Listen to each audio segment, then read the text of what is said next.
Unos son comentarios bíblicos, ¿verdad? La mayoría son comentarios bíblicos, pero también estoy leyendo estoy leyendo dos libros de un actor español. No voy a decir su nombre porque va a salir en línea, pero estoy leyendo un libro que me llamó la atención y se llama El pecado de Sodoma. Y ha impactado mucho mi vida, porque nosotros muchas veces pensamos, ¿verdad?, que el pecado de Sodoma siempre lo ponemos junto con la homosexualidad, ¿verdad?, y todo eso, ¿verdad? Y pensamos que ese fue el pecado de Sodoma y Gomorra.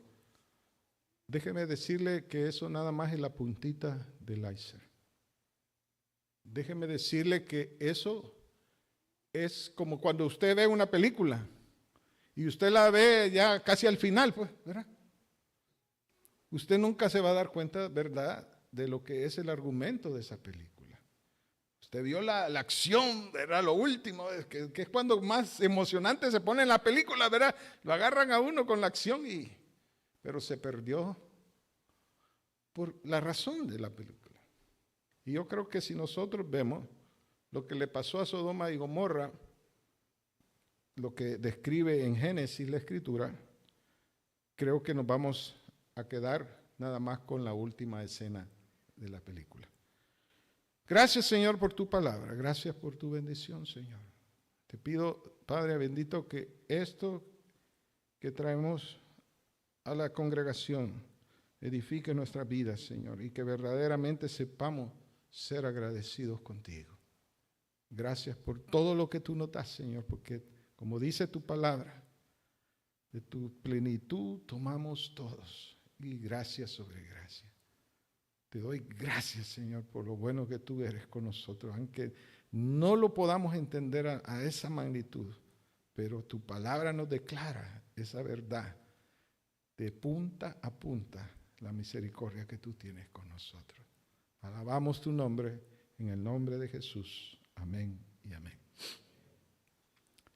Dice donde leyó el hermano Hugo: vivo yo, dice Jehová, el Señor, que Sodoma, tu hermana y sus hijas no han hecho como hiciste tú y tus hijas. Aquí está, Ezequiel es un profeta del Antiguo Testamento. Él fue contemporáneo en el tiempo donde los judíos, ya los israelitas ya habían sido esparcidos por todas partes, ya había desaparecido y habían quedado nada más los de Judá. Entonces, Ezequiel estaba, ¿sabe qué?, en el exilio, declarando estas cosas porque sus padres lo habían sacado de allí por lo que iba a suceder. Pero el Señor le dio palabra a Ezequiel para llevar a cabo esa misión de decirle al pueblo que si no se arrepentían, les iba a pasar peor que a Sodoma y Gomorra. Entonces, vino Ezequiel y escribió estas palabras, ¿verdad?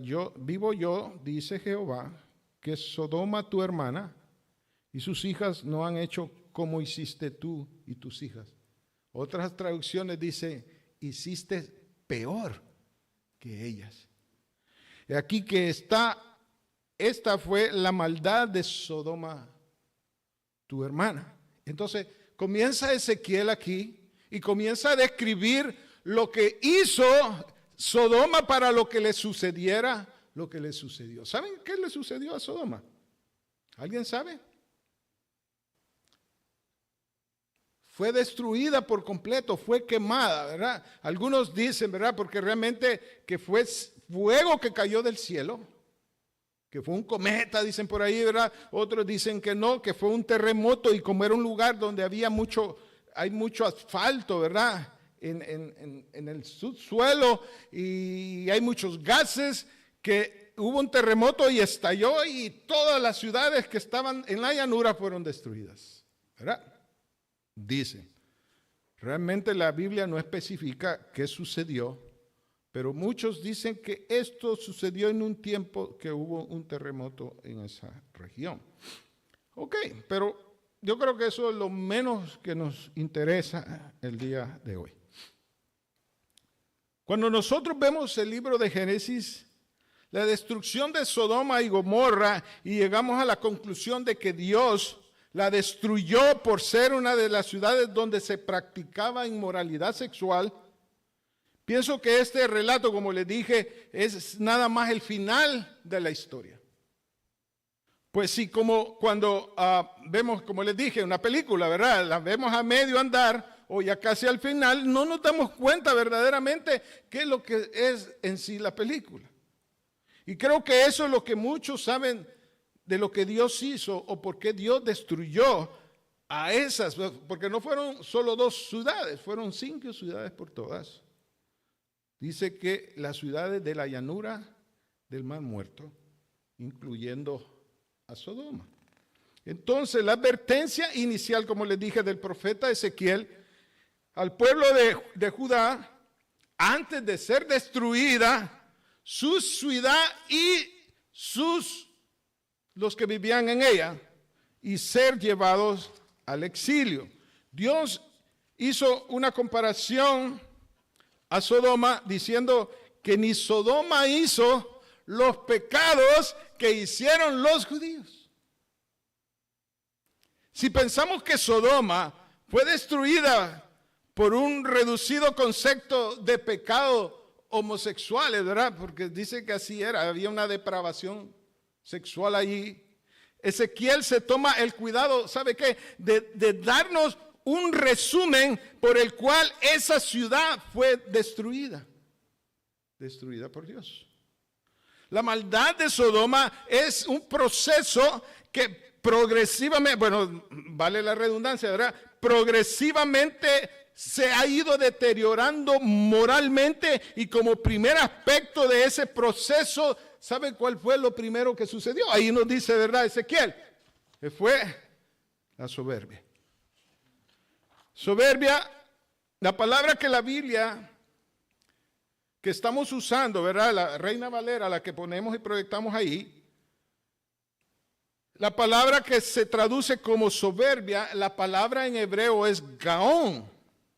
Es una palabra que implica, ¿sabe qué? Una decisión de que cada quien decide hacer el bien o hacer el mal, lo que es justo y lo que es injusto, lo que es correcto y lo que es incorrecto. O sea, yo decido qué es lo correcto y qué es lo incorrecto, y yo decido lo que es bueno y lo que es malo.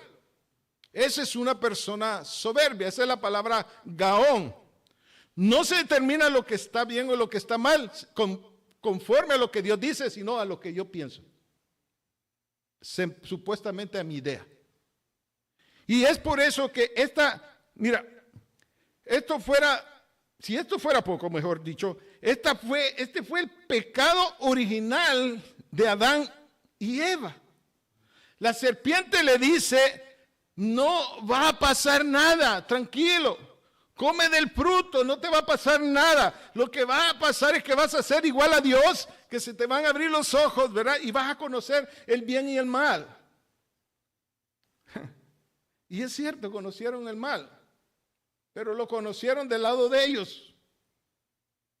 Y tuvo sus consecuencias, y hasta ahorita nosotros tenemos esas consecuencias de nuestra vida, ¿verdad que sí? La determinación de tomar las decisiones fuera del alcance de Dios y decidir lo que es bueno y es malo trae consecuencias graves para nuestra vida. Pero ¿sabe qué? Esto es el primer eslabón, la primera escalera o la primera grada, no hacia arriba. Nosotros pensamos que vamos subiendo, ¿verdad?, de categoría, pero vamos para abajo.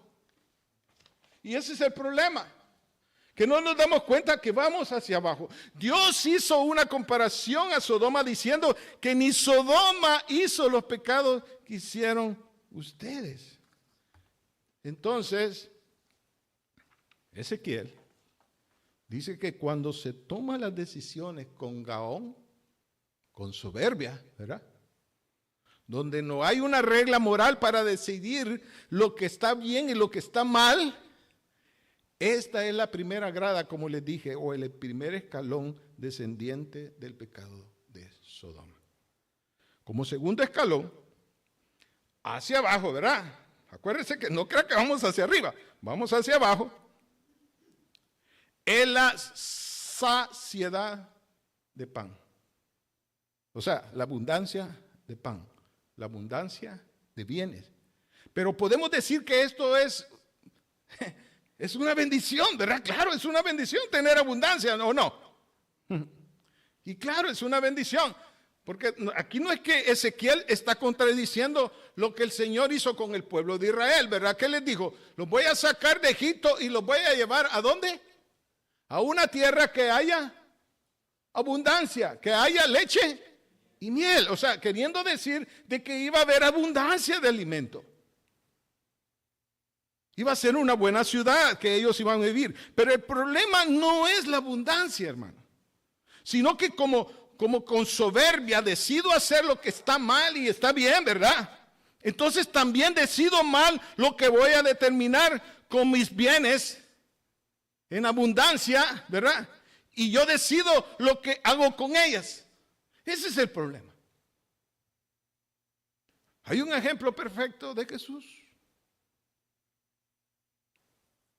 Y esto está en Lucas 12. No vamos a ver, bueno, sí vamos a ver parte de Lucas 12. Pero quiero dar como preámbulo, venga conmigo a Lucas, vamos a leer Lucas 12:15. Y vamos a leer hasta el 20.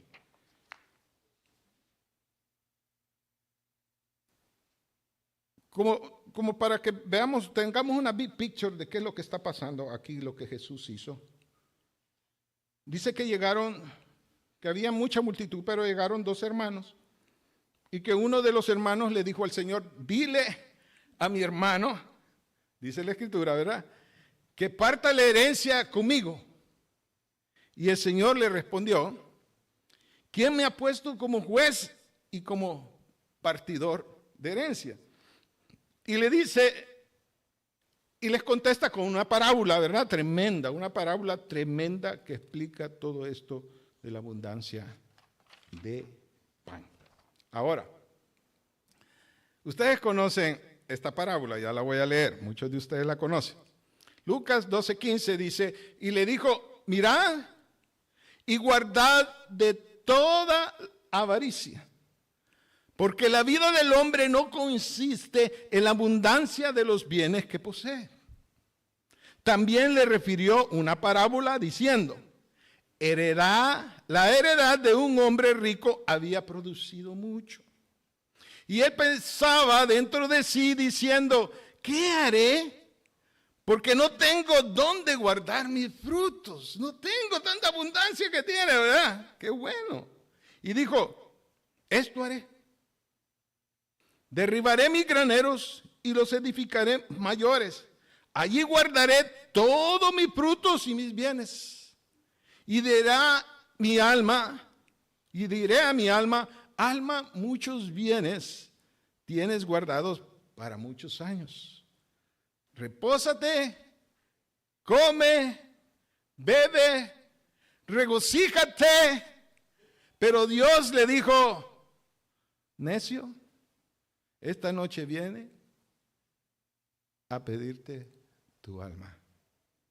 Y lo que has previsto, ¿de quién será? Esta parábola generalmente se interpreta de esta manera. Un día un hombre, se lo voy a resumir así rapidito, ¿verdad? Pero esto es lo que generalmente se dice de esta parábola. Un día un hombre se dio cuenta de que tenía mucha abundancia y tuvo que destruir sus graneros, ¿verdad? Porque eran pequeños y tuvo que construirlos nuevos, más grandes. Y estaba feliz pensando en disfrutar toda esa abundancia en los próximos años de su vida.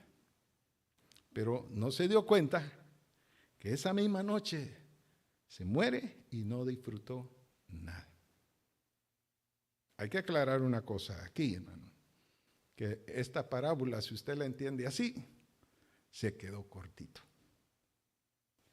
Es mucho peor lo que dice el Señor en el original de esta parábola. Miren, una cosa allí que nosotros nos podemos dar cuenta, la parábola no cuenta que este hombre era un malvado, ¿verdad? Que había adquirido esto con maldad. ¿Verdad que no dice ahí la parábola?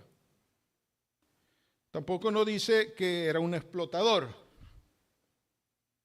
que por eso adquirió sus bienes. ¿Verdad que no dice así? No había evadido impuestos, ¿verdad? No dice aquí, ¿verdad que no? No dice. No eran ganancias deshonestas o malavidas. Simplemente él se encontró, escuche bien esto por favor. Él simplemente se encontró con mucha abundancia de bienes. Y su alma se gozó, ¿sabe qué? En sus bienes. Pero Dios le dice esto.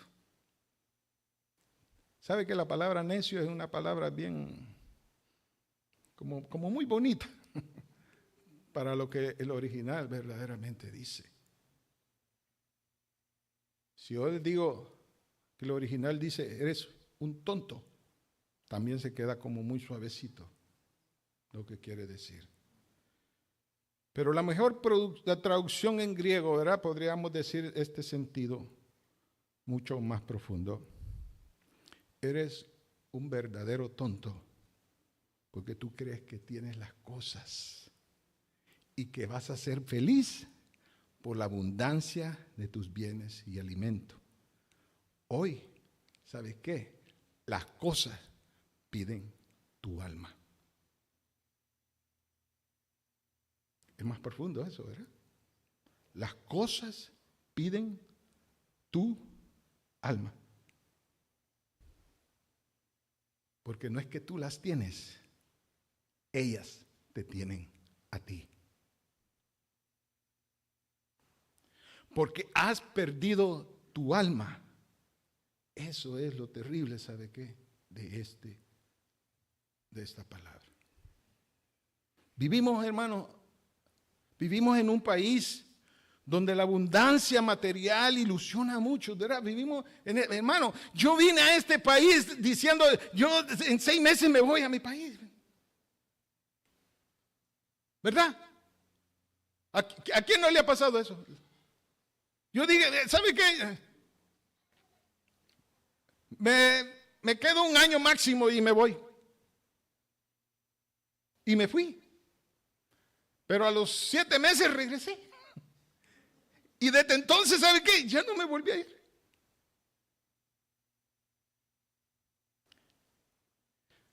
Y esto nos pasa especialmente a aquellos que vivimos en Latinoamérica, ¿verdad? Donde todo es escaso y limitado. Espero que no sea esto lo que le ha pasado a usted. Pero realmente yo creo que casi el 100% hemos venido por esas limitaciones. Amén. Y muchas veces no nos damos cuenta, sino que controlamos, o mejor dicho, no controlamos la abundancia. Y entonces comienza ella a controlarnos a nosotros. Pues cuando una sociedad decide poner sus propias reglas, ¿verdad?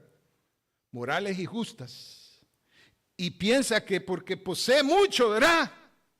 Pienso que todo es de esa persona o de esa sociedad, y esa sociedad comienza a ser, ¿sabe qué? La más pobre. Y no solo pobre, sino tonta, porque es esclava de sus cosas.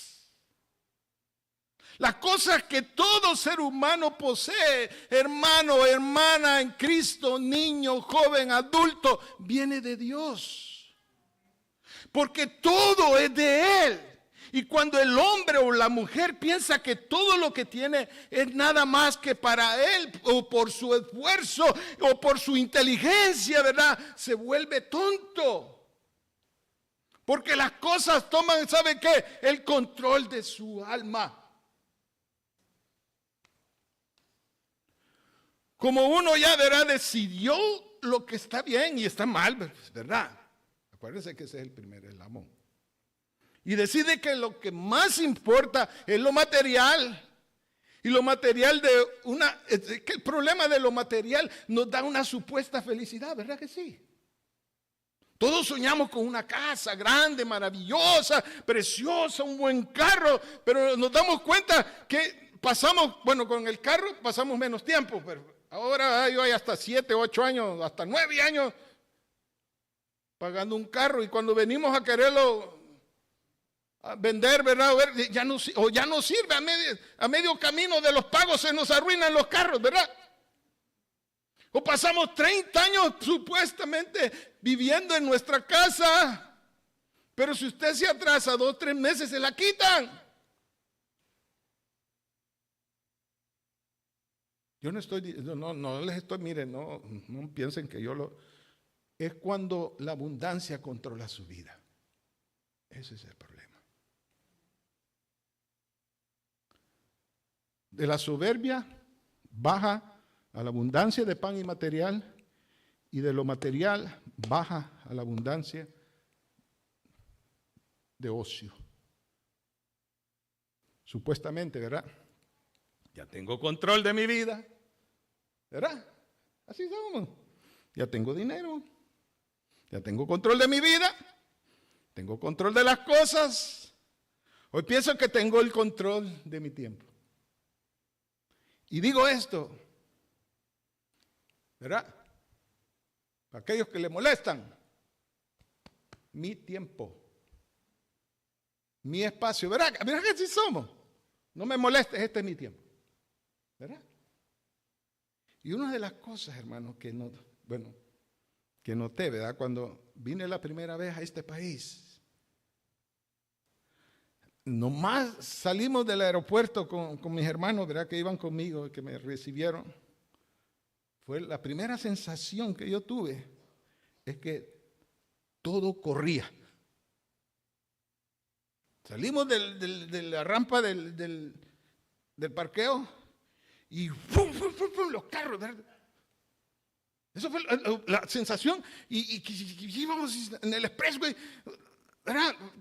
Claro, en los países de uno hay carreteras, ¿verdad? Pero no como aquí, que todos los carros van pasando.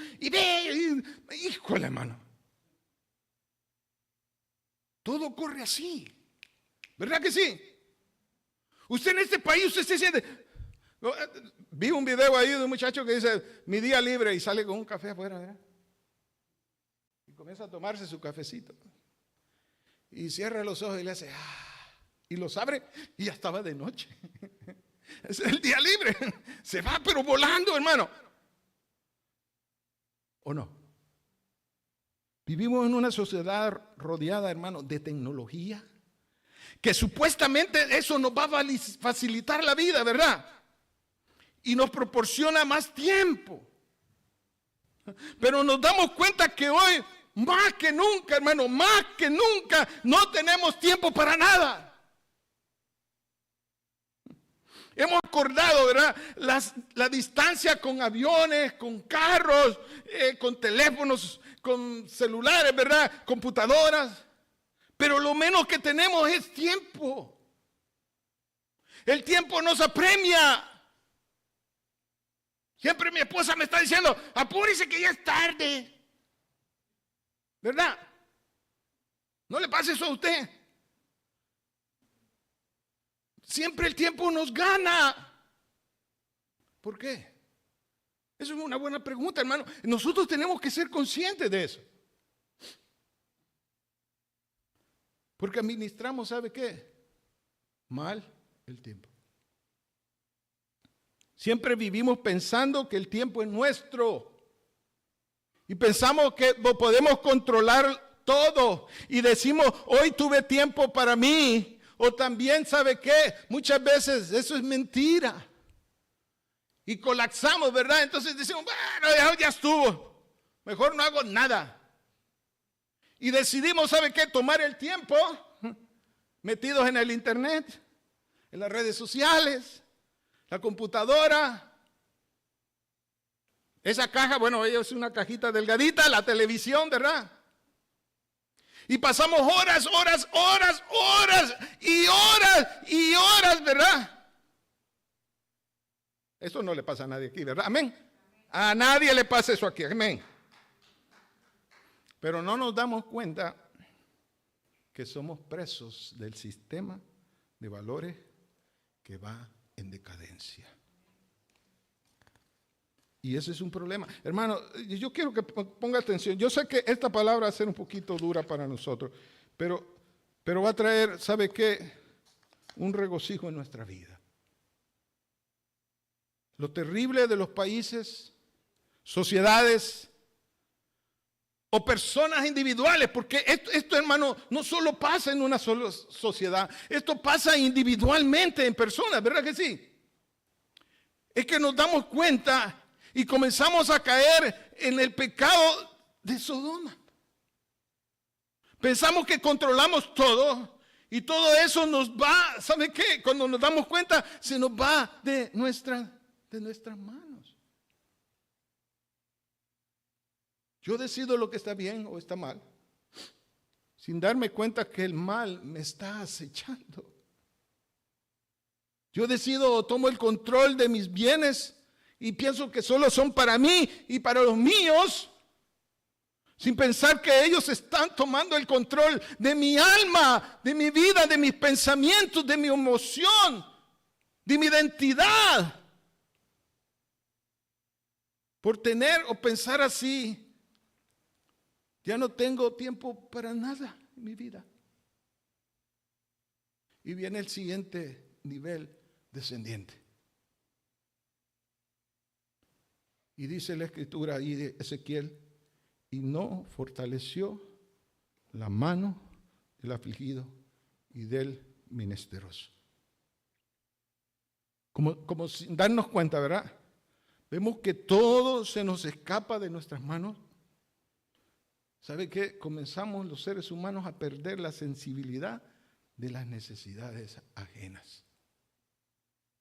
Nos volvemos tan autosuficientes, ¿verdad? Que la necesidad de los demás ya no solo no nos importa, sino que, ¿sabe qué? Nos estorba y nos molesta. Tratamos con desprecio a los que no son como yo o a los que no tienen lo que yo tengo, ¿verdad? Pero nos aprovechamos de ellos solo para satisfacer nuestras propias necesidades. Las grandes sociedades y modernas, ¿verdad?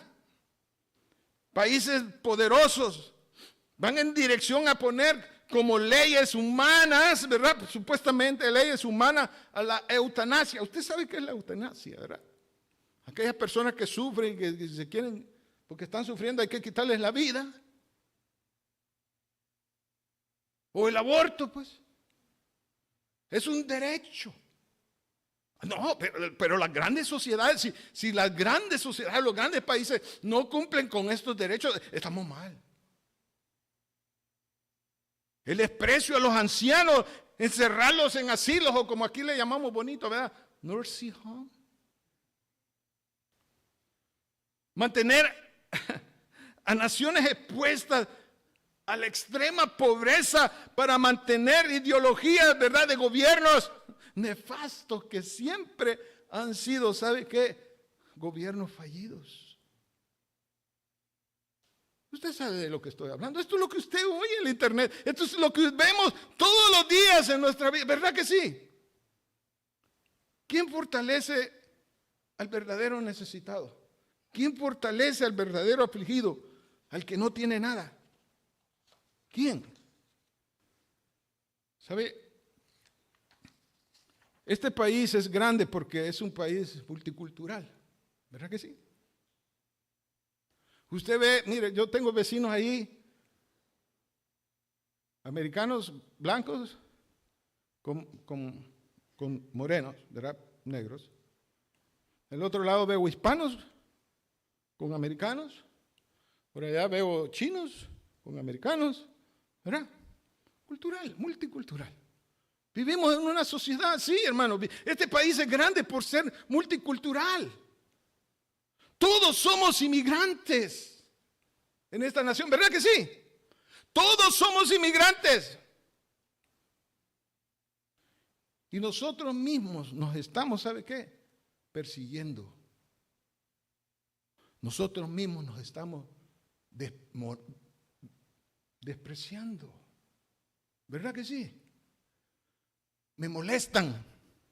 Me quitan mi dinero. Eso es lo que se oye, ¿verdad? Me quitan mi dinero. Mis impuestos se los estamos dando a ellos. Eso es lo que les molesta a la gente. Yo no estoy diciendo, ¿verdad? Si hay extremos de cosas, yo no estoy diciendo que no. Pero ignoramos la necesidad humana de las personas. Entonces, ¿qué dice? Ok, los vamos a sacar de aquí, pues. ¿Verdad? Y no sigo porque estoy en línea y no vaya a ser que me censuren esto, pero hay que hablar la verdad. Amén. Hay una palabra griega que se traduce como compasión en la Biblia, que es la palabra plasmisonai. Esa palabra es más que, ¿sabe qué? Compasión es demasiado, como que muy superficial. Esa palabra lo que quiere decir que se remueven las entrañas para actuar en favor de la necesidad de alguien.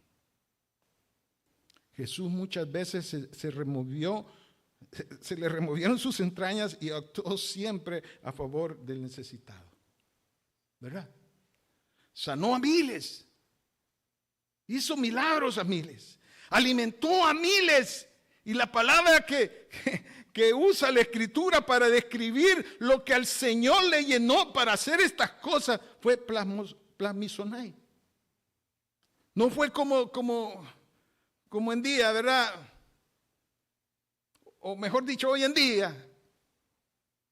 Bueno, Pedrito, arma un escenario, ¿verdad? Grande, luminoso y bonito. Llama a multitudes, mucha gente que venga, que vamos a hacer milagros y prodigios, ¿verdad? Amén. Pero vete preparando allí la ofrenda, que va a haber mucha. No vemos a Jesús así. Jesús, lo que le conmovió, le retorció las tripas, así dice la Escritura, literalmente. Fue ver la necesidad de la gente. Su dolor, su sufrimiento, la carencia espiritual de la gente, sobre todo por la carencia de que vivían en oscuridad, sin luz. No estoy hablando de la luz esta, de sus vidas vivían en oscuridad. Ver los que iban a la muerte eterna, ver que sus vidas se van sin esperanza alguna, rodeada de lobos sin compasión. A Jesús le afectó el dolor físico, emocional y sobre todo espiritual de las personas. Ese es Jesús. Seguimos. Ya casi termino. Quiero decir algo. Creo que lo dije al principio, y no es para echarle flores a la iglesia, pero le voy a decir que esto para glorificar a Dios y no a los hombres. Esta iglesia siempre ha ayudado al menesteroso, al que tiene necesidad. Cuando hemos llamado a ayudar, siempre ha habido alguien y ha respondido. Y le doy gracias a Dios por la vida de ustedes.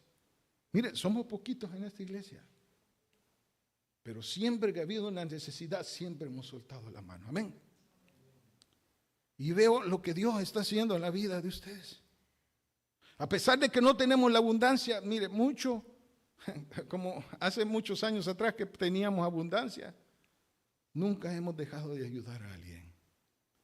Porque la abundancia de Dios no es la abundancia de los hombres. La matemática de Jesús no es la matemática de los hombres, ¿verdad? 2 pececitos o 5 panes no van a alimentar a 5,000 personas, pero para Dios sí. Esa es la matemática de Dios. Cuando ponemos, ¿sabe qué es las manos? Las cosas que tenemos en las manos de Jesús, lo que tenemos es que aunque la matemática nos falle o no nos da, Él siempre multiplicará para el menesteroso y afligido, porque Él, ¿sabe qué? Y eso es lo que nosotros le tenemos que pedir a Dios, que sintamos por las personas que necesitan. Ezequiel, vamos a Ezequiel. Ahí donde estamos, 16:50, ¿verdad? Y dice que se llenaron de soberbia e hicieron abominación delante de mí. Y quiero aclarar algo aquí, porque tal vez usted dirá en el 49, creo que dice soberbia también, pero aquí la palabra que se usa como soberbia en el hebreo no es gaón, sino que es la palabra pique. Yo no puedo pronunciar el hebreo, pero pique behimá. Este es un nivel mayor de soberbia. O sea, nivel más profundo, más bajo de la soberbia.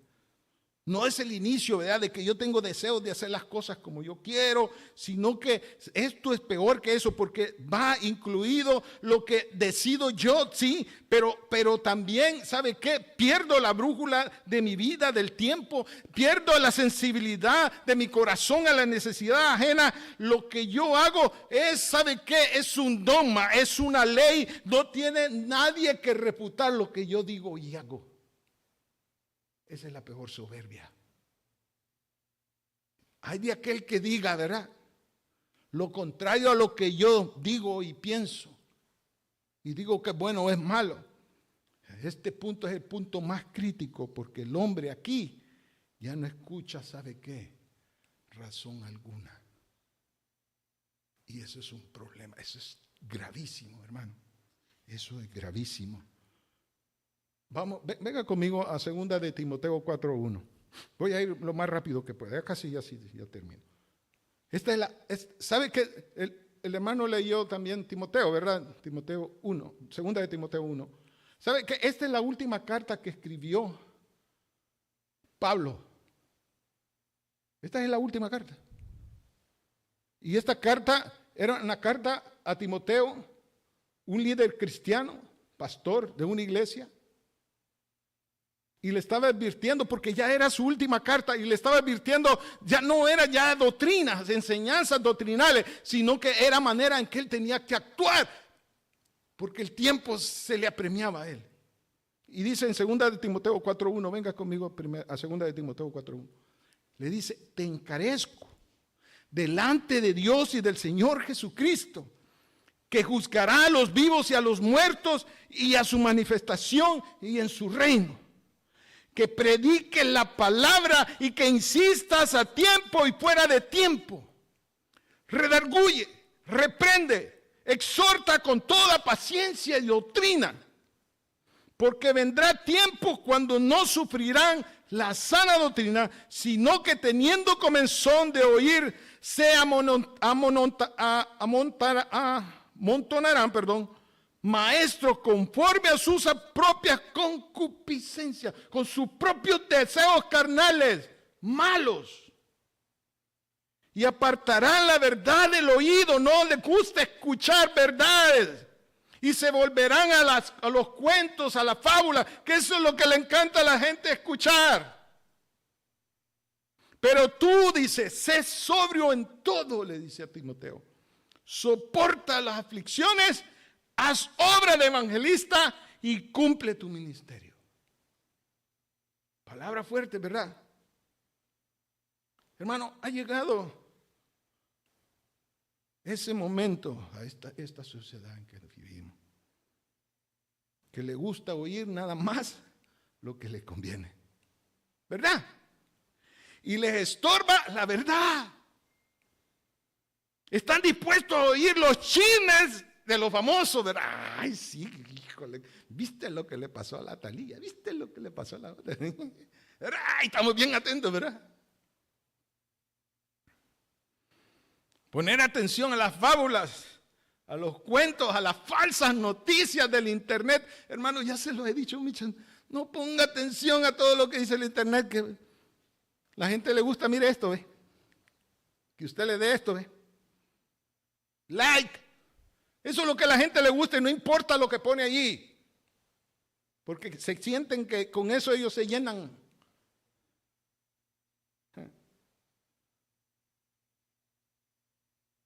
Pero le molesta la palabra de Dios. Y sobre todo cuando esa palabra es de exhortación. Amén. Pero el problema no es solo escuchar estas cosas, no solo ese es el problema, sino que ese es nuestro deseo en nuestro corazón, querer escuchar esas cosas. Porque podemos pasar horas, ¿verdad?, viendo la televisión, viendo noticias, pero cuando queremos, el hermano lo dijo, ¿verdad?, no nos gusta leer la palabra de Dios. ¿Por qué? ¿Sabe por qué? Porque ese es el deseo que hay en nuestro corazón. Los deseos de nuestro corazón. Ya estamos, ¿sabe qué?, moldeados y atrapados en un sistema que nos absorbe. El tratar de ser mejores, que es el problema, ¿eh? Tratamos de ser mejores, pero solo para nosotros mismos. Estamos controlando nuestra alma y supuestamente controlamos el tiempo. No. Es que nos lleva, ¿sabe qué?, a ser insensible a la humanidad, a ser insensible a las necesidades de los demás. Eso es lo que nos lleva cuando todas estas cosas venimos, mire, para abajo. No tiene la menor intención de oír la verdad a estas personas, sino que están dispuestas a escuchar cualquier tontería, cualquier cuento o cualquier fábula. Ahí están atentos sus oídos. Moldeados a este mundo, insensibles del dolor ajeno. ¿Cuánto esto sucede? Como dice Ezequiel, cuando esto sucede, soberbia extrema, pique vejimá, es lo que hay en el corazón de la gente. Aquí solo se escucha lo que yo quiero, ¿verdad? Conforme a mis deseos, moldear a Dios a mi conveniencia y no hay que discutirlo. No, lo que usted habla a mí me aburre, no me gusta. No. Porque eso es lo correcto, lo que yo pienso es lo que hay en mi corazón. Entonces llegamos a la última grada humana de degradación, que es que hicieron abominación delante de Dios. ¿Se da cuenta? Que lo que usted sabe de Sodoma y Gomorra, es el último eslabón, es el último peldaño hacia abajo para que Dios tomara sus medidas. En hebreo, la palabra abominación es toibá, que aparece muchas veces en el Antiguo Testamento, como hacer las cosas contrarias a la naturaleza de Dios. Pues cuando una sociedad, ¿verdad?, comienza con que yo decido con soberbia, ¿verdad?, lo que está bueno está malo, y lo que es justo y correcto, y todo lo que poseo es mío y de nadie más, y nadie me lo puede quitar, y que nadie me lo quite, pues, ¿verdad? Y por lo tanto, los débiles, los menesterosos, los extraños me molestan. Y luego se buscan maestros, ¿verdad?, para escuchar, o a líderes para escuchar estas cosas que les llena su oído y justificar sus hechos, su manera de vivir. Llega el punto fulminante de la naturaleza humana. Entonces, incurrimos al pecado que es contra la naturaleza de Dios. Ya no es solo robar, cometer adulterio, fornicación. Estos son pecados, sí son graves, ¿verdad? pero no es contra la naturaleza, porque yo puedo, a mí me puede gustar un Mercedes y si yo tengo el dinero lo puedo comprar y eso no es malo, pues porque he pagado un precio, ¿verdad? Para obtenerlo y tengo suficiente para obtenerlo, ¿verdad? No es malo. Tampoco los deseos sexuales son malos, pero yo tengo que tener mi pareja para tenerlos, pero ya la busco afuera de mi casa o lo hago cuando no tengo la responsabilidad para hacerlo, ¿verdad? Como los jóvenes lo quieren hacer hoy en día, eso es pecado. Pero son deseos naturales, ¿verdad? Pero si tomo en contra de la voluntad a otras personas y las lastimo y lo mato para querer poseer lo que él tiene, ya se vuelve contra la naturaleza. Pero si tengo mi esposa y me acuesto con ella, ¿verdad? Con sentimiento los dos, ¿verdad? Ambos, eso es natural. Pero cuando hago fuera del matrimonio, esas cosas se vuelven antinatural. Pero si llego a donde un anciano, ¿verdad? Y no le ayudo, y más que eso me molesta, un embarazo no deseado y busco como aniquilar esa criatura. Y hago leyes para justificar los hechos porque me estorba mi vida. Eso es antinatural, hermanos. Cuando justifico el hecho de una relación entre hombre y mujer y digo, eso ya no es normal. Eso no es natural ya, sino que mujer con mujer y hombre con hombre, eso es normal. Eso es antinatural. ¿Y sabe cuál es el problema? Que muchos lo ven normal. ¿Y qué está pasando allí? Ya estamos llegando al último nivel de degradación humana. Si yo quiero poseer algo, lo tomo pagando un precio, eso está correcto. Mire, cuando justifico el hecho de una relación entre hombre y mujer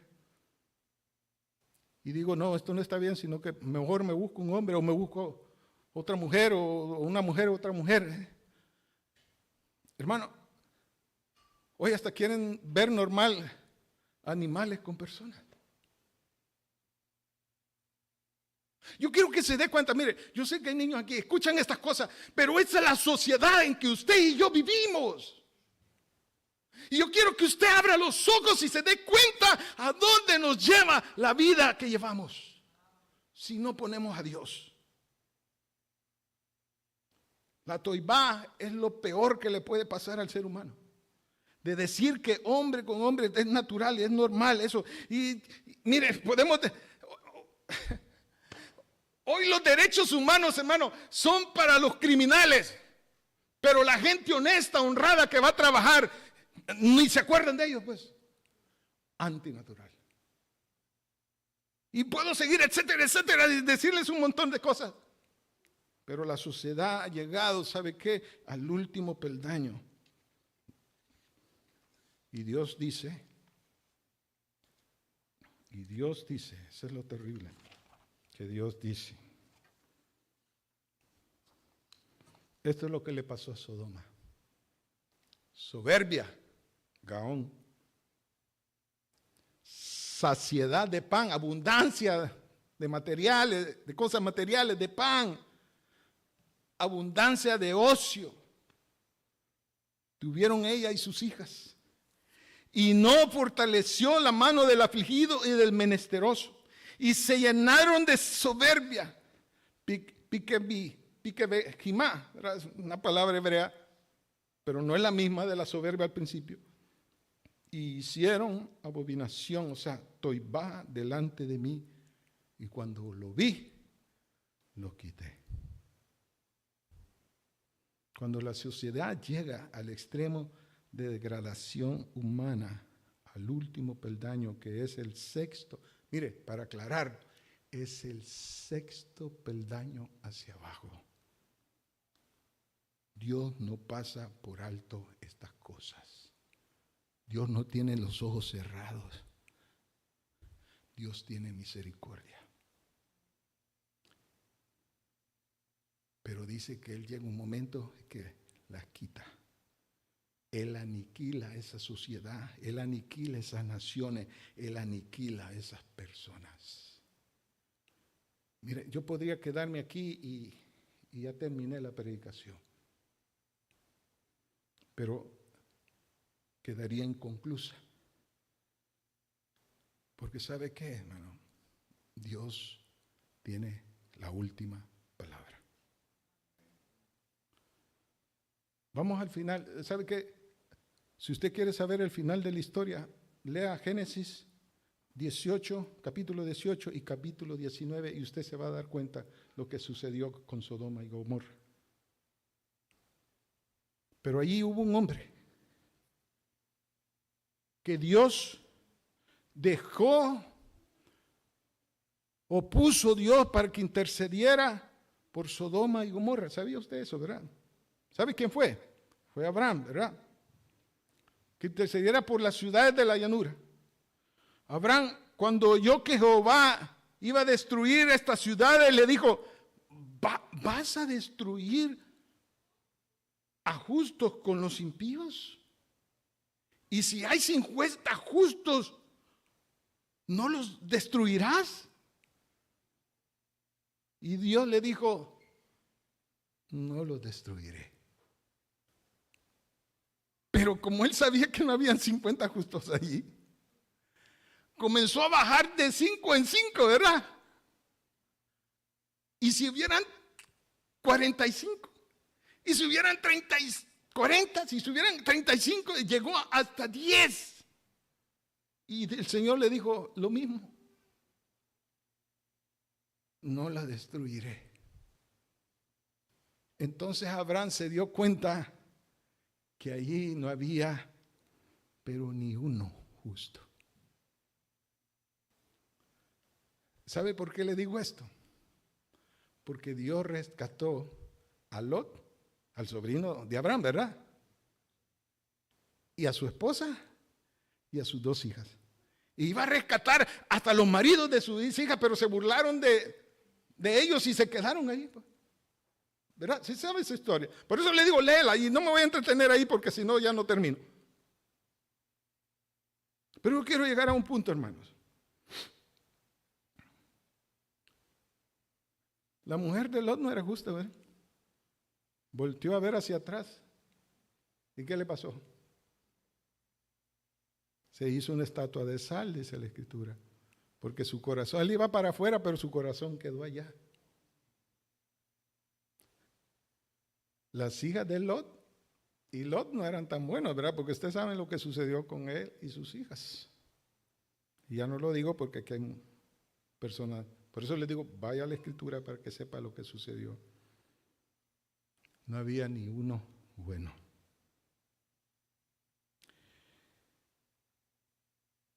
Entonces, ¿qué sucedió, hermano? Esto confirma que en la vida nadie es bueno si no tiene a Dios. Pero Dios, póngase de pie, hermano. Voy a pedir a los hermanos de la música que